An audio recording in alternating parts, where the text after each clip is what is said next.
Ladies and gentlemen, we interrupt your regularly scheduled programming to bring you this special bulletin. There seems to be a considerable amount of mudslinging going on in what numerous people would call the culture war in entertainment, where criticism is seen as racial bigotry and misogyny and all those istophobic words, and accusations of death threats and nasty, nasty little things. But what's coming to light is only one side of this little discussion is providing receipts consistently. I'll give you 3 guesses on which side that is. Because in this case, well, this is over video games. Oh boy. Games journalist Ryan Easby declares that Grummz, Mark Kern, former World of Warcraft lead developer, quote, should never know a moment of safety or peace in his entire life. Now, that's a pretty hefty accusation. I mean, there are quotes. Is it possible that someone's being a little hyperbolic? Is John F. Trent being hyperbolic here? Is this supposed to be a clickbait title? Or does John provide treats? Treats? Receipts? Wow. Afternoon, everybody.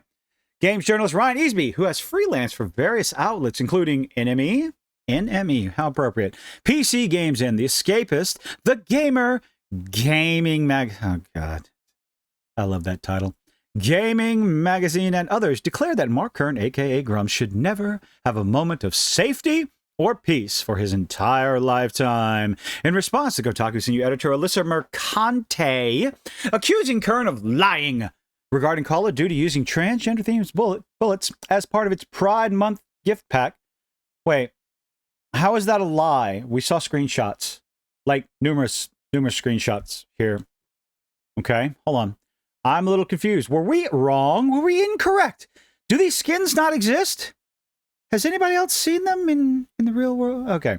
But Alyssa Mercante says, Mark Kern is lying again. Here's the results of our testing. The skin on any gun other than the special edition M4 has regular bullets. Okay. So, because it's only on one specific gun, he's lying. The tracer rounds on the Soul Harvester blueprint seemingly unintentionally applied the skin to the bullets. Okay, if it was unintentional, then... That's interesting. At one point, only the pink from the trans flag is on them. See the attached video. These grifters will continue to lie to you. It was the information provided by screenshots from the video game. There's a difference between lying to farm rage. Oh my goodness. Alyssa Mercante, you're the only one out here grifting on anything because you continuously run your mouth, insult people, and then act like the victim when people call you out on your nonsense. Kind of like, recently that little video chat you had on the casting couch about, and if you don't like it, come fight me. For real. And then when people actually accepted your challenge, you crawfished like a little bitch. You know, that thing you accuse people of being? Little bitch. I'm done with that. Just play nice? No, we're not. Calm it down. She does protest too much, methinks. Projection, thy name is Alyssa Mercante. Let's continue. Well, apparently, let's see. Mercante's own tweet exposes her lie, given that the bullets were indeed introduced into the game and were available if you have the M4 weapon. Okay, yeah, we saw screenshots. We saw people using them. In fact, Kotaku's original coverage, written by Ethan Gotch, and Mercante also noted this, but lied by claiming Activision did not introduce the bullets, even though they did. Interesting. Gotch wrote, Call of Duty didn't introduce this, though, unlike all of the... How did they not introduce this? Who didn't? Who? Okay. Unlike all the grifters cloud chasing off the screen grab, because we were talking about it, anyone who actually investigated the source of the transgender flag bullets would have quickly realized they're seemingly isolated to one particular skin in one particular gun. Okay. So what? It was still in the game. It was still part of... It was still part of the game. How is this a lie? That gun is the M4 blueprint that players received after purchasing Modern Warfare 3. So clearly, Activision didn't introduce the bullets to the M4 weapon. This is such nonsensical, deflective bullshit.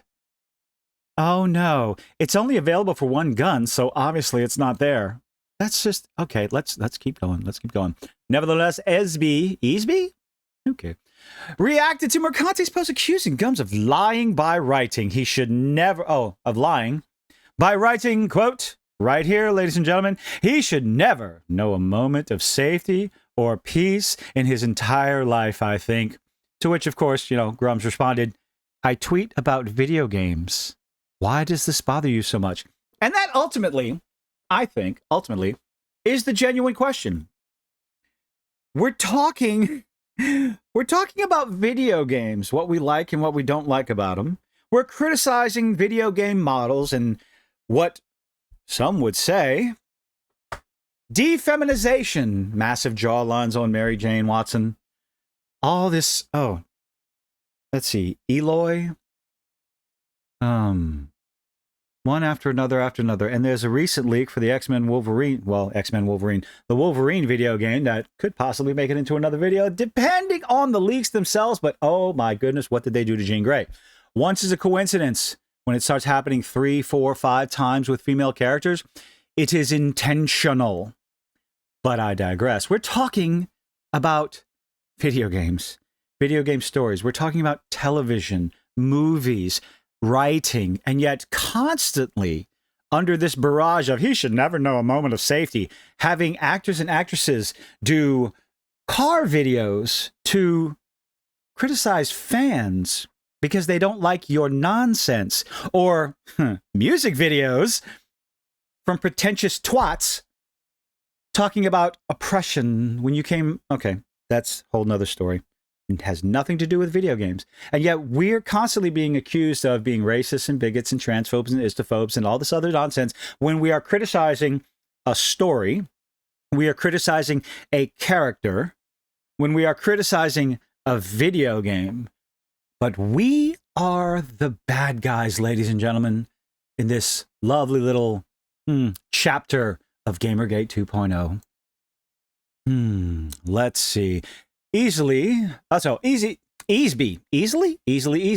previously called for violence against Grummz back in April. Oh my goodness, so this isn't the first time that good old Easby has called for, I don't know, the party of acceptance, the side of acceptance, has called for violence against an individual, soft launching my campaign to kick Mark Kern in the balls.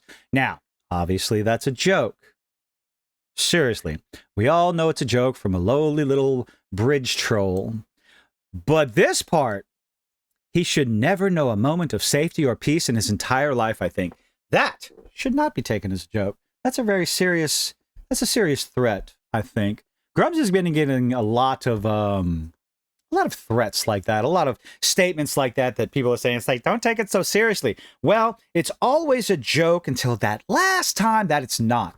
So, I always say, you be the judge, you do what you need to do to be safe. Take seriously what you think should be taken seriously. Soft launching. This is not okay. To which John Phipps, who is he? Super Deluxe Games Cast posted, it's actually based. I donate, so someone taking him seriously. A campaign to push violence against an individual who talks about video games. This is what, I know I keep bringing it up, but this is just, it's mind-boggling.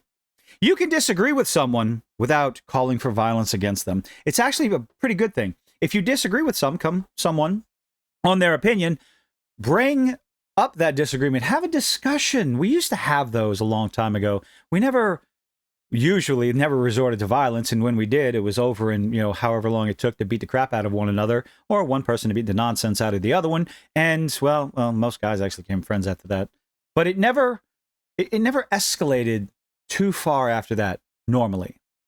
But now we have keyboard warriors over and over and over again calling for violence, putting out bounties, doxing one time after another, or better yet, let's see, weaponizing your Discord, weaponizing your monetized Discord to dox an individual simply because you disagree with their opinion on a video game. This is legitimately mind-boggling.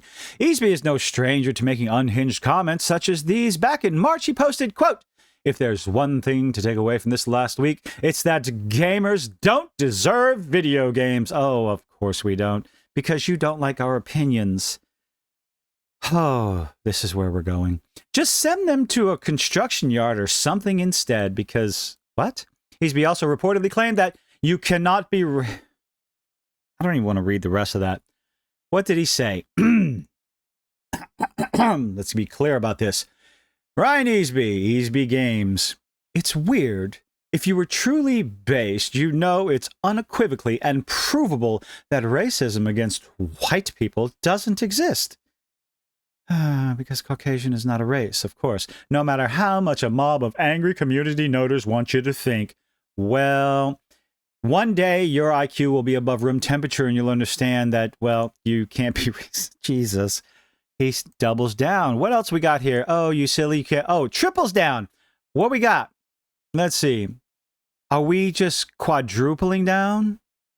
Racism is about system. Oh, that's true. Systemic racism. Okay. Alyssa speaks only the truth. My God, this absolute room temperature bellend. Should we continue, folks?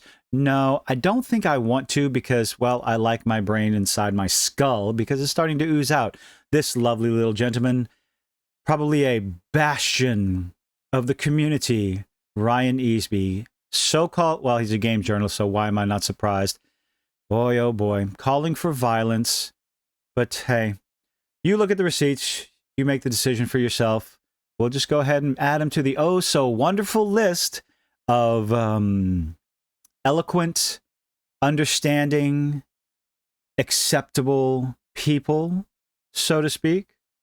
Let me know what you think in the comments. Leave a like, leave a dislike, and do all those nifty little things that YouTube is begging to do. And I do hope to see you on the next one. Bye-bye.